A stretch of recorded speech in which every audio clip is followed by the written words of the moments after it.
এটা কি ভাজি? আর এটা কি ভাজি তানিফু?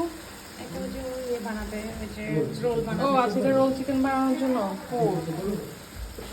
এটা তো অনেক মজা খেতে তাহলে। এটা হচ্ছে রোল চিকেন বানানো হবে আজকে এই পুরটা দিয়ে। আর এখানে হচ্ছে এটা বাঁধাকপি ভাজি, না বাঁধাকপি ঝাল পিঠা তো অনেক মজা। ওটা হবে বিকেলে।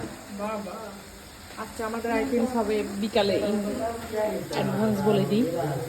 বাঁধাকপি pakora, chicken roll, vegetable roll, এগুলো হবে।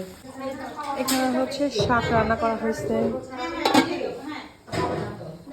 আর এটা তো আগে করলা ভাজি। এখানে হচ্ছে বাঁধাকপি ভাজি, ডান। এখানে কি? এখানে হচ্ছে একটা পুর বানাবে, যেটা দেখালাম সেটা। আর এখানে হচ্ছে ওই যে একটা মিক্সড সবজি। এখানে এটা হচ্ছে আই মাছ। এখানে হচ্ছে একটু মুরগি মশলা কষানো হচ্ছে, বাচ্চাদের জন্য মুরগি রান্না করা হচ্ছে।